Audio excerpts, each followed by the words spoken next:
What's poppin', y'all?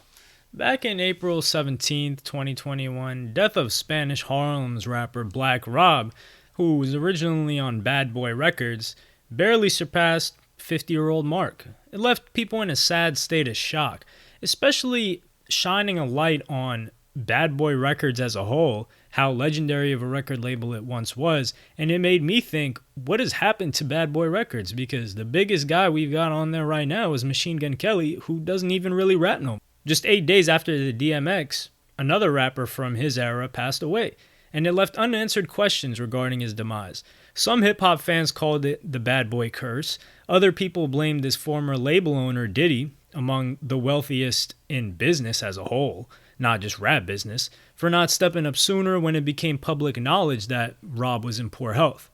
With Black Rob's death happening not even 2 months after the Netflix documentary was released of Bad Boy's biggest artist, the notorious b.i.g, entitled Biggie, I Got a Story to Tell, suddenly the legacy of Bad Boy Records was looking kinda spooky. From 3 rappers deceased to several artists leaving the label to dedicate their lives to religion, to even more rappers, singers, and former associates fleeing the formidable Bad Boy empire, the question remains, what has life after Bad Boy Records been like for many of the rappers whose artistry kept it overflowing with cash since its inception?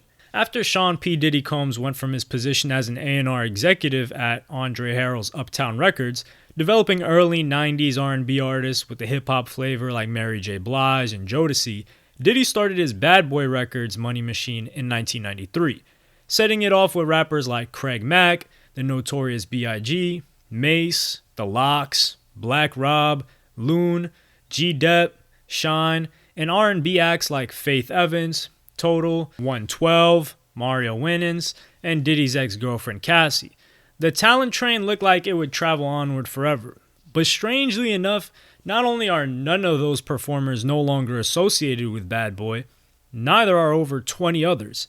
In fact, there are currently only 4 core artists active on the label, and out of those 4, one of them is Diddy himself.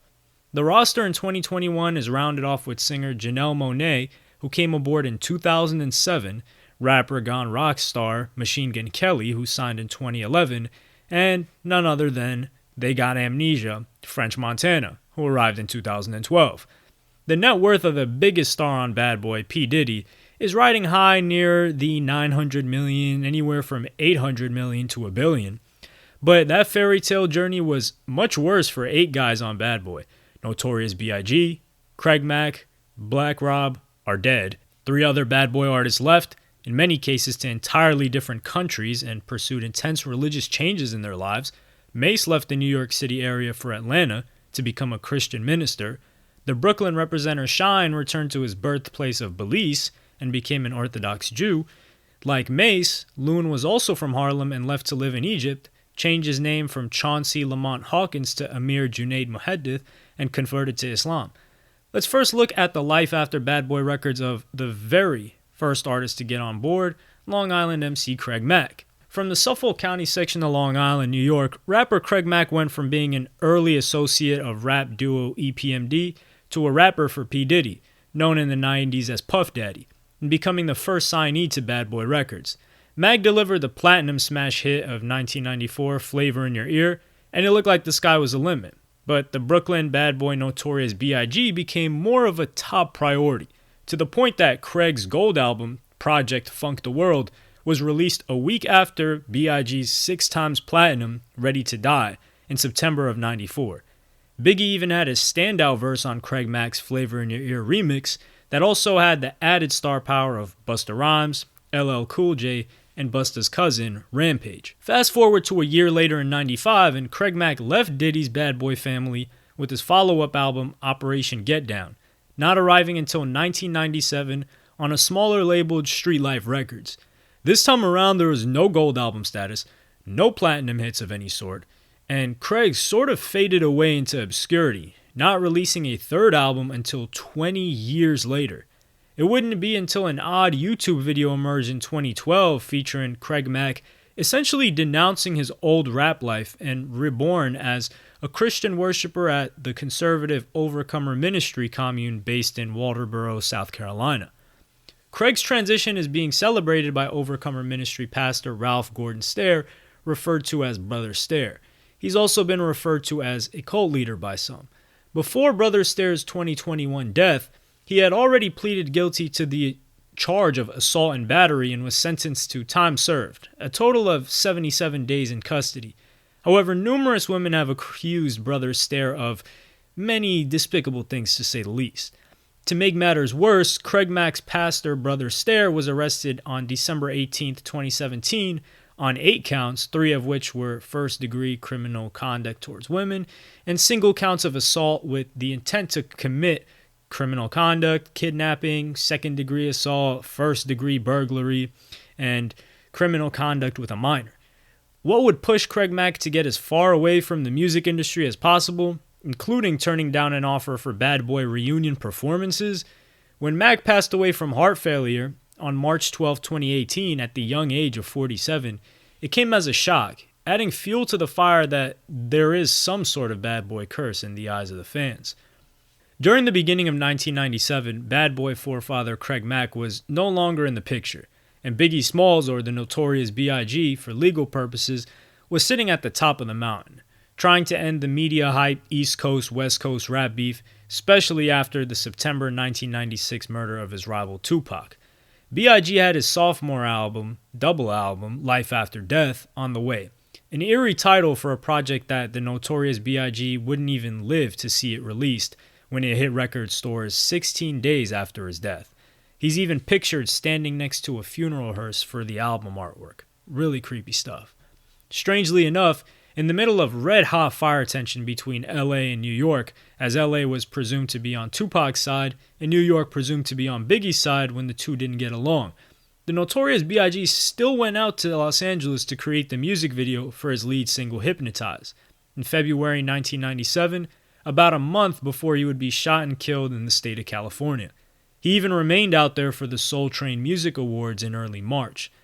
But Biggie wasn't originally supposed to even be in LA at that time. His planned trip to Europe was canceled, and here he was in the epicenter of potential tension. During a March 8, 1997 industry party co-sponsored by Quincy Jones' Vibe magazine in the fancy Beverly Hills area outside of LA at the Peterson Automotive Museum, Biggie and his crew partied alongside superstars like Missy Elliott and Aaliyah. When the event became way too crowded, the fire department shut down the party around a half hour after midnight. The notorious B.I.G. and P. Diddy left the festivities with Diddy hopping into the first of 3 cars and Biggie sitting in the front passenger seat of the second vehicle, which was a green GMC Suburban, next to his driver Gregory G. Money Young and 2 friends seated behind them. Diddy's lead SUV apparently rolled through a yellow light, which left Biggie's automobile remaining at the intersection of Wilshire Boulevard and Fairfax Avenue, when a white Toyota Land Cruiser made a U-turn to force its way behind the green GMC Suburban Biggie was in. This is when a Chevy Impala pulled up alongside Biggie, and his driver made eye contact with the rapper and unloading his pistol into the vehicle. 4 of those bullets turned the situation fatal, and the only 24 years old Biggie Smalls was pronounced dead at 1:15 a.m. on March 9, 1997. Then on May 23, 1997, 2.5 months after Big's death, the triple platinum tribute song I'll Be Missing You became the second single from Diddy's debut album No Way Out that crossed the platinum mark 7 times over in the United States alone. 8 years after Biggie's death, his mother, Valletta Wallace, published a book called Biggie, Valletta Wallace Remembers Her Son Biggie, where she writes, "The truth is, Christopher accepted the illusion of a friend and mentor for about $25,000. That's the amount Puffy lured my son with.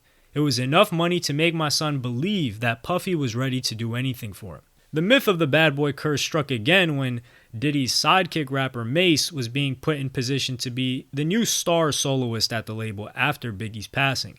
Mace's charming ladies' man party vibe was a younger, more lyrical version of Diddy for audiences to consume. This recipe cooked up a quadruple platinum debut album, Harlem World, released in October of '97.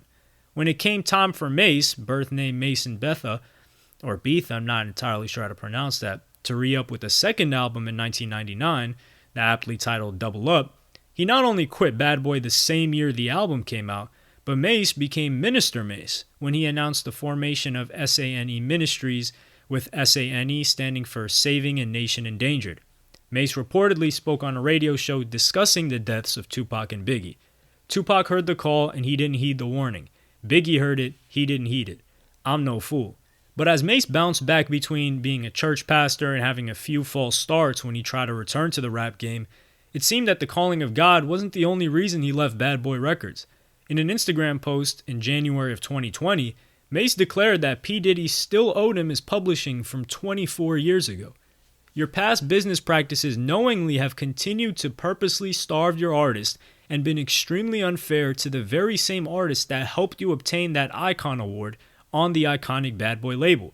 For example, you still got my publishing from 24 years ago, in which you gave me $20,000, which makes me never want to work with you as any artist wouldn't after you know someone is robbing you and tarnishing your name when you don't want to comply with this horrendous business model.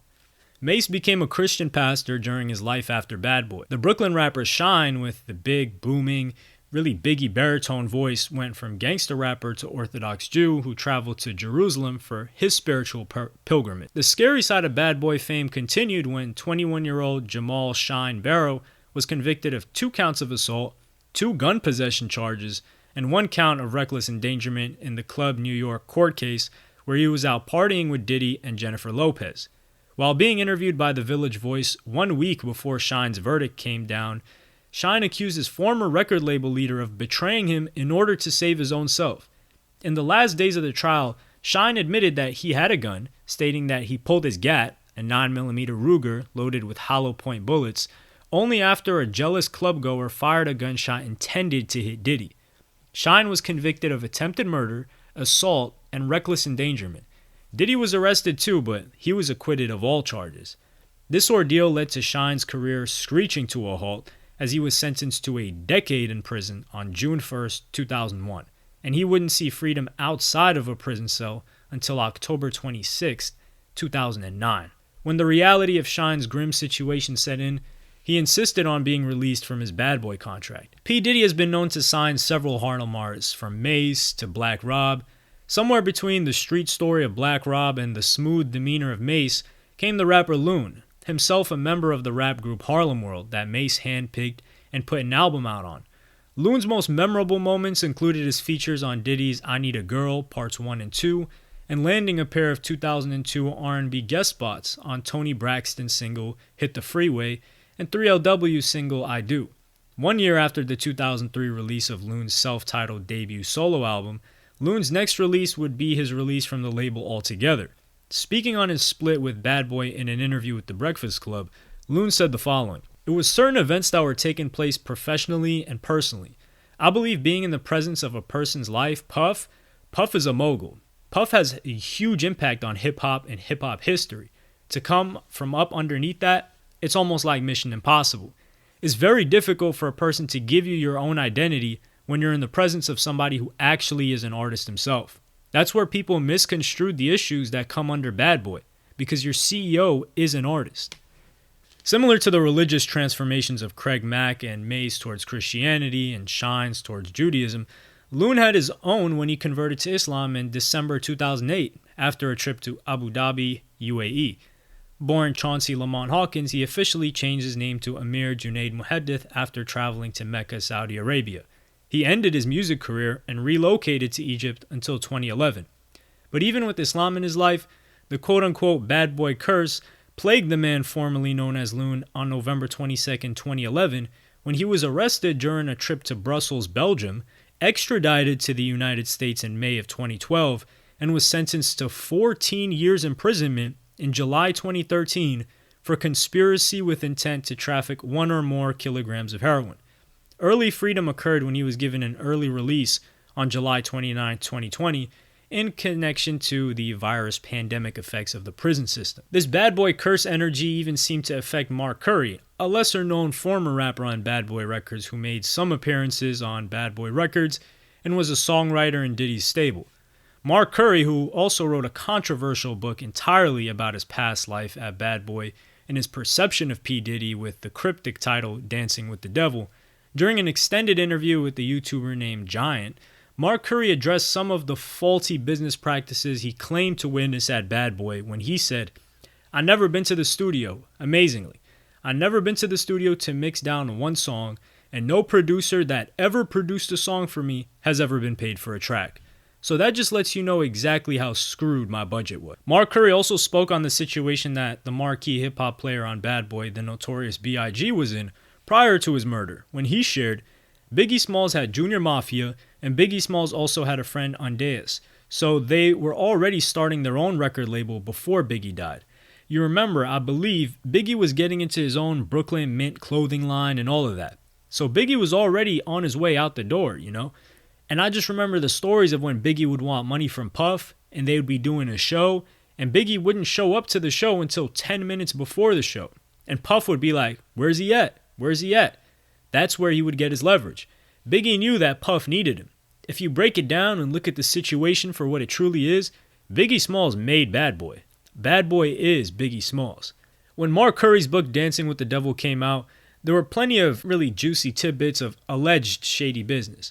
No time was wasted in spilling some information about Diddy when Mark Curry writes in the first chapter, "Even worse, Puff charged artists for his appearances on their records and in the videos, usually without their realizing it until they received their royalty statements." Imagine that. You think the CEO of your label, the guy who signed you, is there to support you. He's showing love by featuring on your song. He's showing up in the video, but when you get your check, you just realize he charged you for both of those. That's when they discovered that a large sum of their money had gone to fees which were doubled, tripled, and even quadrupled because of Puff's special guest appearances. He charged artists, for example, for having his Bentley in their videos, which he insisted upon, then took a tax credit for business use of the car. After looking at the life after Bad Boy and the results of so many rappers that rose and fell, or rose and died, the number of disheartening conclusions associated with one of the biggest rap-related labels ever hit another all-time low with the 2021 death of Black Rob at age 52. This wasn't bullet-riddled murder. It was a health-related kidney disorder that many feel could have been prevented had there been earlier healthcare money coming his way. Not only was Spanish Harlem's Black Rob a Bad Boy artist with a platinum debut album and a blockbuster single, Whoa, that was the anthem for the year 2000, some might say, but he had his ears firmly to the streets and was instrumental in rapper G-Dep getting signed to Diddy, releasing 2 albums on Bad Boy Records. Speaking of getting signed, what did Rob's deal look like? Black Rob signed to Bad Boy Records for $450,000, but that wasn't a 1-album deal. That was for 10 albums. Tragically, the same morning that DMX passed away, Power 105.1 radio personality DJ Self shared a video of Black Rob from a hospital bed expressing his well wishes for DMX. This led to a GoFundMe raising campaign getting created on Black Rob's behalf, who had not just medical needs but was apparently also homeless. Unfortunately, the GoFundMe never reached its goal. Believe it or not, Black Rob had already made his health problems public knowledge many years earlier. In 2015, Black Rob appeared on Sway in the Morning, where he admitted that he suffered from high blood pressure and a stroke, which would be his first stroke of 4. He'd been dealing with kidney issues for quite a while, and his 2006 incarceration made it even harder to get treatment, especially considering that Bad Boy apparently removed his health insurance. No matter where you stand on the whole so-called Bad Boy curse myth and the whole death of Bad Boy Records, the fact of the matter is that more than a handful of Diddy's most recognizable rappers sought spiritual healing, like Craig Mack, Mase, Loon, or Shine, physical healing, like Craig Mack and Black Rob, financial justice, like The Lox and Mase, or ended up in incarceration, like Shine, Loon, and Black Rob, after their time served on the label. Even the short-term Bad Boy artist G-Dep walked into a police precinct and confessed to murder 17 years later to clear his conscience. Whether there's a connection between the image of bad boys converted to good men to bring peace to their lives, or resting in peace, such as the notorious b.i.g, Craig Mack, and Black Rob, the evidence shows that for many, life after Bad Boy Records has really been a hard knock life. But let me know what y'all think in the comments. Like, subscribe, and hit the notification bell if you enjoyed. Do you believe in the Bad Boy curse? Thank you for watching. Peace.